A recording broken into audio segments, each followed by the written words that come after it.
What's up, everybody? It looks like the PlayStation 6 will be releasing a lot earlier than a lot of us thought it would be. Hi, I'm Brian at GameSense, and I got a couple articles for us today. One is the PlayStation 6 reportedly won't be delayed due to RAM costs. It would cost more to delay than to actually pay extra. And two, the leaked console specs, which makes actually sense because if you know anything about how the consoles are made, these have to be completely done. Everything has to be certified, parts have to be ordered years in advance. If this thing really is coming when they say it's coming, these leaks very could be real. So let's get into it. Alright, so according to WCCFtech.com, PlayStation 6 reportedly won't be delayed due to RAM costs. It would cost more to delay than to pay extra.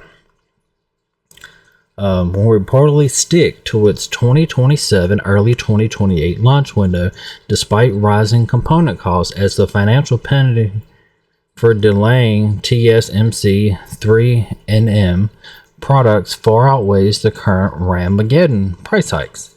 Despite recent rumors suggesting a push to 2029, insider Moore's Law is Dead argues that Sony's production contracts with TSMC and the massive development costs already sunk into the system's Orion APU would make a significant delay extremely problematic.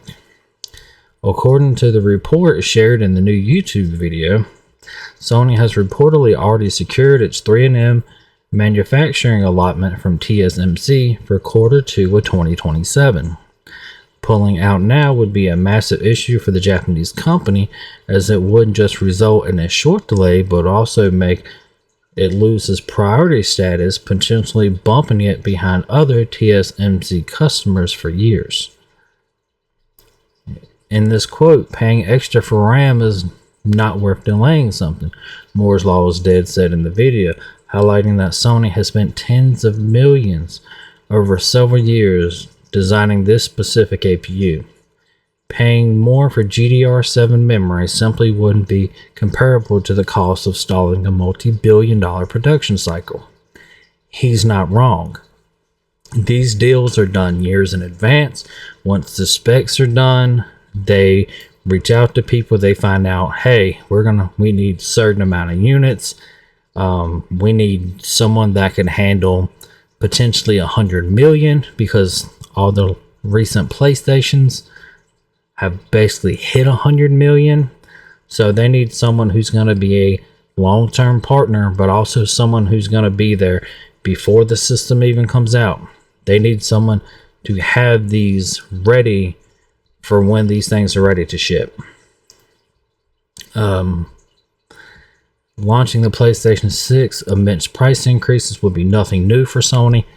Exactly, while the current RAM situation is indeed dire, it isn't the first time prices have skyrocketed. When the PlayStation 5 launched, GDR6 prices increased considerably, yet Sony still not delayed the system. Facts. In addition, PS5 launched in the middle of a global pandemic, and Sony went out of its way to pay for expensive air shipping to have as many systems as available for purchase on launch. While availability remained low due to component shortages, the company did not change its plans, so it seems unlikely that the company that navigated such troubled waters in 2020 wouldn't do the same 7 years later. Now, a small PlayStation 6 delay is still very much possible. While a significant delay may cause more trouble for Sony than paying more for RAM, the PlayStation 6 could still see a minor shift from a late 2027 release date, according to the leak, to an early 2028 launch. It's still possible without major consequences, as manufacturing could still begin in Q2 of 2027, allowed Sony to build inventory while waiting for the best possible deal on RAM before final assembly. A final decision on the PlayStation 6 launch window won't be made this year, however, but only in early 27, right ahead of the beginning of production. While the PlayStation 6 may not be massively delayed and launched in the same time frame as the more powerful Xbox Project Helix, there's no denying the current RAM prices are impacting gaming system launches. Valve Steam Machine, points to be Sony's biggest competitor, is yet to receive a firm launch date. True, through the delay, though the delay is expected to be minor. Also, the PlayStation 3 launched at a loss, even though they were selling them consoles for $500 and $600.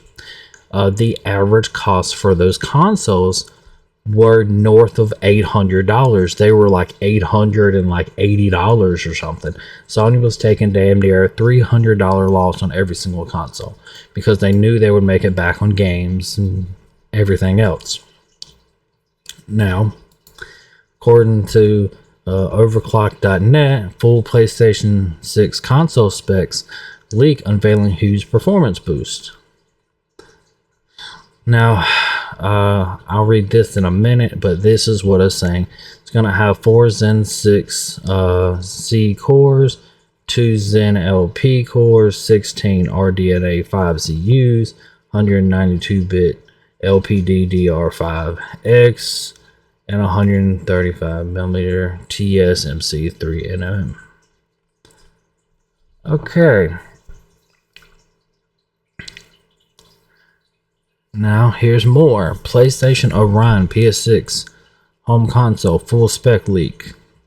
Monolithic 280, in die manufactured on the TSMC 3nm node. 7 to 8 Zen 6C plus 2 Zen 6 LP, 9 to 10 cores, managing depending on if one core is disabled. 160-bit 32 GT GDR7, 640 gigabytes a second memory controller with support for up to 40 gigs of RAM. Nice. 52, 54 of RDNA 5 CUs clocked at 2.6 to 3 gigahertz with 10 megabit of L2 cache estimated at 34 to 40 teraflops. Nice. The GPU is organized into 3 shader engines with work groups each, 27 work groups total. I've heard that number before. Backwards compatibility with the PS5 and PS4 generations, no mention of PS3. Thanks to the cell processor, manufacturing was planned mid-March, mid-2027 with a likely fall 2027 release date. Docs clearly state that the LP cores are for the operating system and free up 20% performance for the CPU. I expect Sony to choose 30 gig or 40 gig of RAM for Orion depending on 2027 memory pricing. Wouldn't be surprised if they went with a 30 model just to keep it affordable. Rasterization performance is estimated to be 2.5 times to 3 to PS5, adjusted slightly down from before. Ray tracing performance is estimated to be 6 to 12 times the PS5, adjusted up from before. Once you factor in the FSR4, I expect Orion to roughly perform 4 to 8 times faster than the PS5. And for comparison, the PS5 graphics was 8 times faster than the PS4. So this is going to be the same kind of upgrade we've seen from the PS4 to the PS5 to the PS5 to the PS6. That part's kind of blurred out because of the image. I expect Xbox Magnus to perform 25% faster on paper, for the reference. So for those that don't know, there was a report that came out around last August, I believe, that said Sony is aiming for the $499 price point and a $599 price point. So $500 and $600 of real money. I think it could hit it with these specs if it chooses the 30 gig instead of 40 gigs of RAM. Let's face it, a lot of people are still playing games on their PC with 16 gigs of RAM. If they go up to like, instead of 30, they do like 32. 32 can run just about everything there is. 40's kind of future proofing it. And I think that would increase price. Plus, it's going to have GDR7 memory, which is going up. But let's face it, these consoles now are massively going up specs wise. Even if it ends up being 48 times faster than the PS5, there's not a game that's yet to max out the PS5. I've said it in other videos. There's literally only like 5 true next-gen graphically looking games. The Dead Space remake, the Demon's Souls remake, Callisto Protocol, which is like a knockoff to Dead Space, Returnal, and really that's it. Ragnarok came out on PS4, PS5. They looked identical. All the Resident Evil games look PS4 to PS5. I've seen videos now recently of the water effects look better in The Last of Us on the PS3 than they do Resident Evil Requiem on the PS5. Just because the PS3 actually had water effects to where the water would not only splash, but the wave, it would create little waves in it and they like ripple. If they go with, instead of aiming for 8 times faster, aim for 6 times faster. If they go for 30 gigs instead of 40 gigs. And I think the biggest thing that Sony has, I think, working for them, everyone has basically heard that this is Microsoft's last console. If this console is not profitable, this is the end of Microsoft gaming. This is the end of Xbox. They've already, Phil Spencer said it before he left. If the next Xbox isn't profitable, that's it for the Xbox. That whole division's gone. Sony can't afford that to happen with a PlayStation. Now, if the next Xbox comes out a year later, 10 months later, than the PlayStation 5, than the PlayStation 5's Pro's basically big cousin, like its successor, and if the PlayStation 6 is 500 for, and let's just say 550 for digital, 650 for disc, and instead of 1200, let's say that Xbox console is like 1100. That's still twice the price. And it's going to remind me of the 7th gen of PS3 360. 360 came out first by about a year. Also came out, I think, a little cheaper.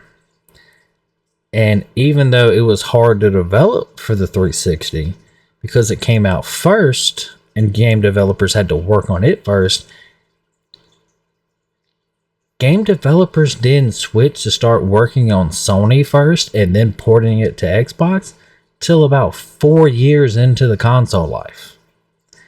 If Sony reverses that, releases almost a year early, let's say they launch in April, they're going to probably sell every unit they have in a day, in 10 minutes online.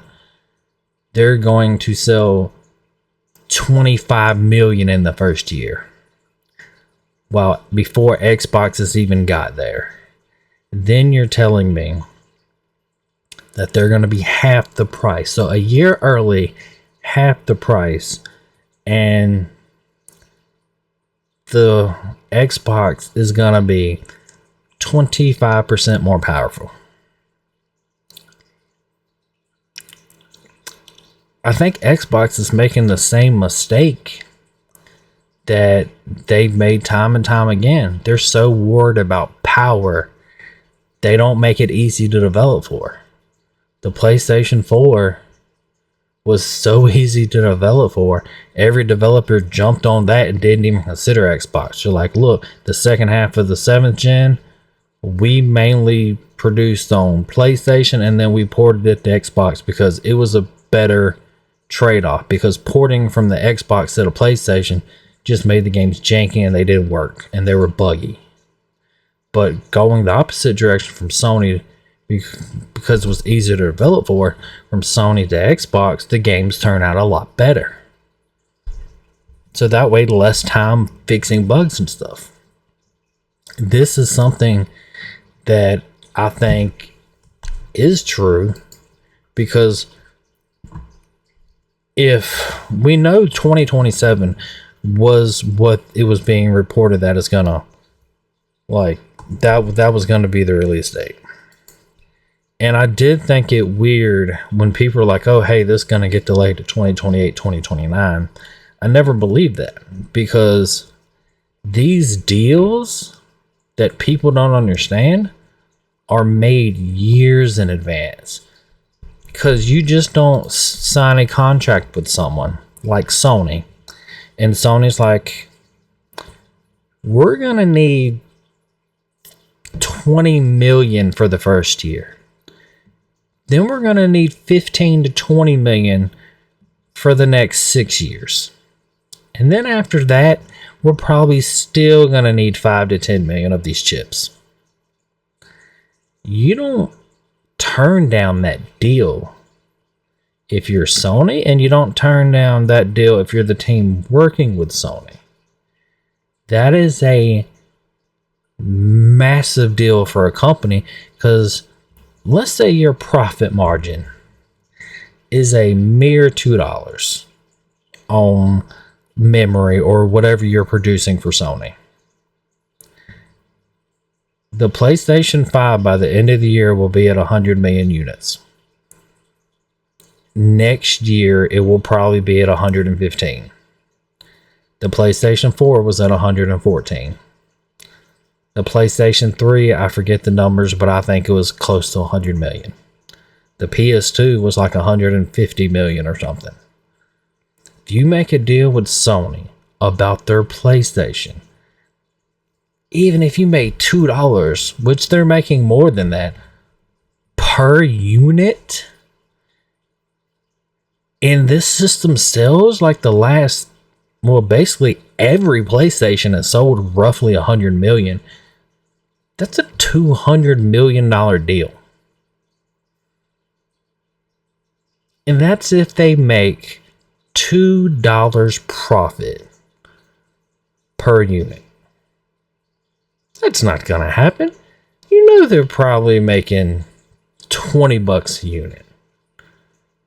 Now you're talking about, yeah, do the math on that real quick. Let's say you make a grand total of $20, right? And you times that by 100 million. That is $2 billion of profit.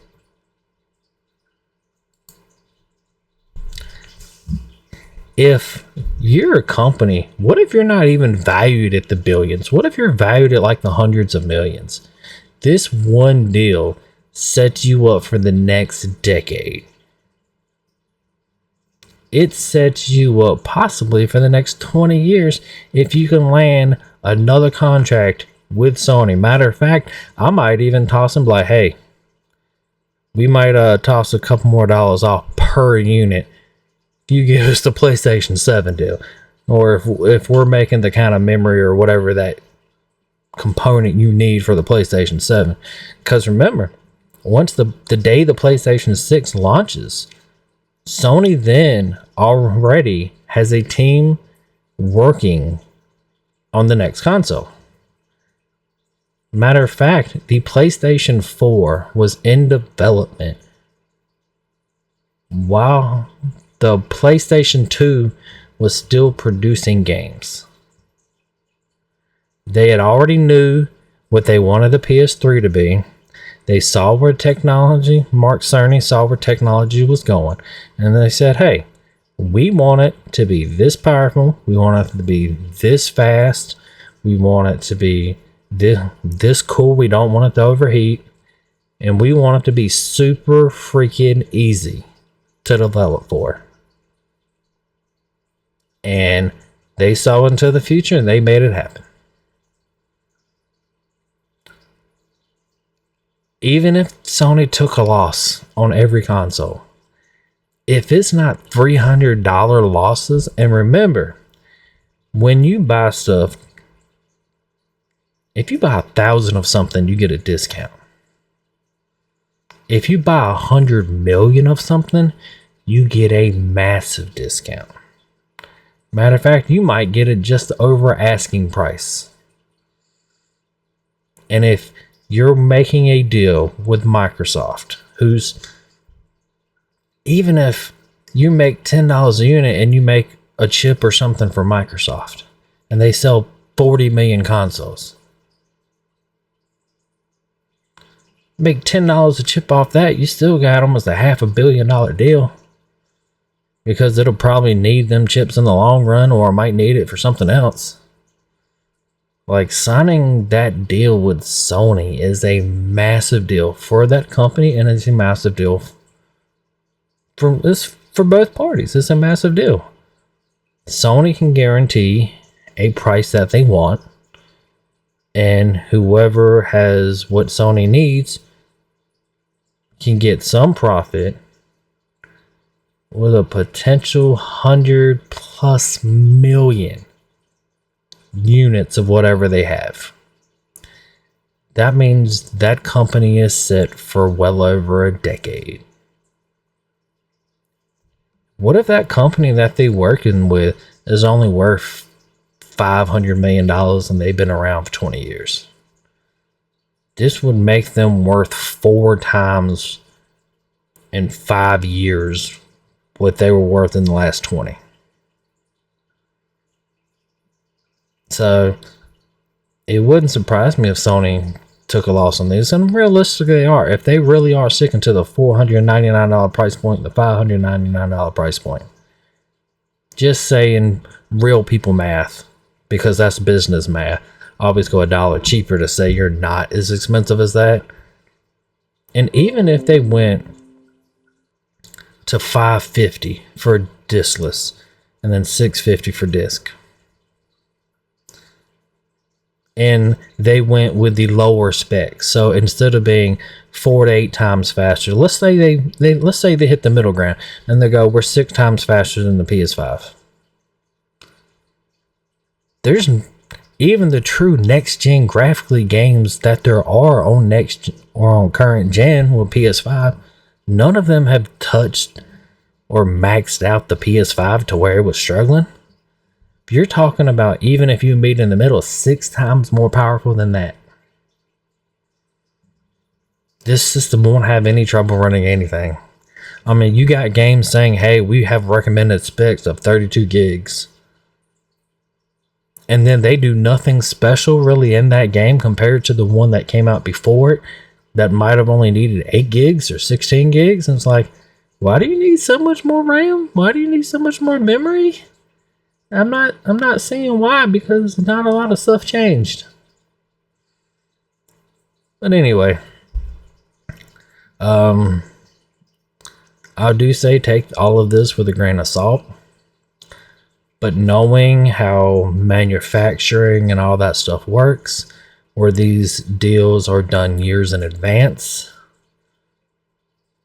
and for Sony to keep their spot in line and to get priority over everyone, because 100 to 150 million units, that's not a small deal for any company. You're talking about something that could set you up for the next 2 decades. That's big on both people's part. That's big on Sony not taking too big of a loss, and that's big on that company setting up their future. But anyway, I do think some of this is legit. I don't know if all of it is, but you also have to understand the gaming industry. Things don't leak in the gaming industry. These companies have professional leakers, which is why if certain people leak stuff, people are like, yeah, then everything he said is right. Well, the guy that he's getting it from at Sony or Santa Monica or Xbox, it got approved by whoever to let that stuff leak out. One, it judges and gets people excited. Two, it judges people's interest in it. And three, it keeps it relevant in the news. I mean, people aren't breaking NDAs every day for a different game at a different company for no reason. These were probably leaked from Sony. They were probably given approval. They wanted to keep hype up, especially if it releases in fall 2028. That's one thing. But if we're talking spring 2028, if we're talking March, not February, that'd be too early. But if we're talking March to spring or March to May, if that's their release window, which is going to be like 8 months before the Xbox, and it releases for half the price, that could kill Xbox before it gets off the ground. So I do think a lot of this could actually be true. Because remember, 2027 is this time next year. And so we'd only be looking at a 1.5 year wait from the original time. Could it get delayed? That's 6 months. Matter of fact, I think that would be great if it did. Because if it's anything like the PS5, I think they only had 5 to 10 million units actually ready at launch. They delayed another 6 months. They might have 20 million units ready at launch. Which, if Xbox still does the late 2028 release, 20 million sold before Xbox hits the ground, that's already half as many as this gen's Xbox is sold. We don't even know if they've hit 40 million because they won't release the numbers. But anyway, I think I ran it on long enough today. I do think we're going to find out that a lot of information about the PlayStation 6 leaking is very true and very accurate. I think we'll find that out probably later this year. It wouldn't surprise me one bit. But anyway, this is Brian at GameSense. Please like, comment, and subscribe. I just hit 14 subscribers and I just hit 4,500 views. So I'm going to take this time to thank y'all for that. 2,700 of those views were from this previous month. So this past month was better than the last 2 months combined. Same for subscribers. I got most of that 14. I think I got 5 in my first week. Then I got nothing like my second month, but like 2. And then I got like 7 this month. So I got as many as this month as I did the previous 2 months. My watch hours are up 1,061% from last month, which is insane. And that's because hopefully y'all guys find me entertaining. I typically know what I'm talking about. I'm typically passionate about what I'm talking about. And it seems to be showing. But anyway, I'm Brian at GameSense. Please like, comment, and subscribe, and I'll try to reply to your comments. Got a new mic, so hopefully that fixes a bunch of the audio issues. And hope you all have a nice night. Take it easy.